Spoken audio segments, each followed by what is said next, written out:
Okay, ito na yung control panel ng kay Jensen. Sir, ito na po yung control panel nyo na may kumpleto na. Yan, merong solenoid. Ayan.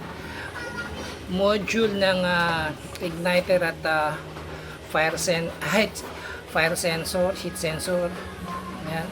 Ito na yung infrared, burner, yung kanyang conductor, yung pinaka igniter niya at yung pinaka fire sensor na rin yan. Ito yung kanyang heating element, sir. Ito yung heating element niya. Yan.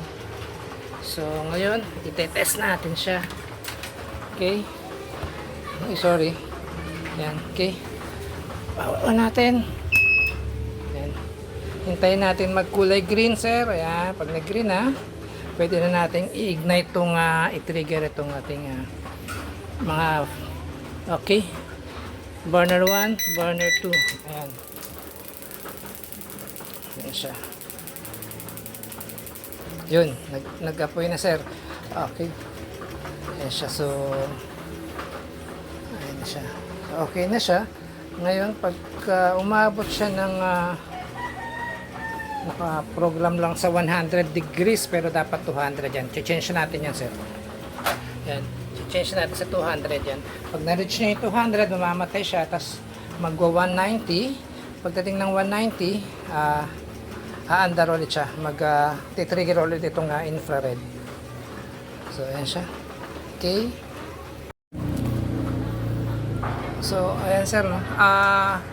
169 pataas siya. Ayan. Nagbabaga pa yung ating burner. Ayan. Ayan siya. Nagbaga. Okay. So, wait lang tayo. Umabot siya ng 200. Pag umabot siya ng 200, ayan 165, mamamatay ang kulay red at mamamatay din tong burner natin. Okay. Ayan siya. Okay.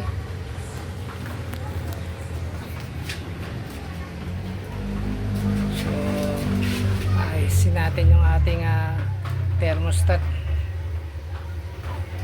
Ayan.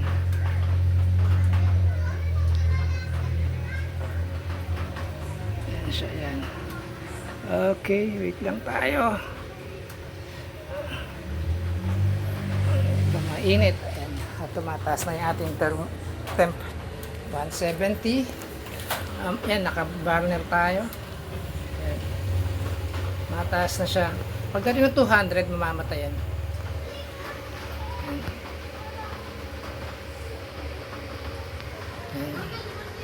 Patay ang ilaw.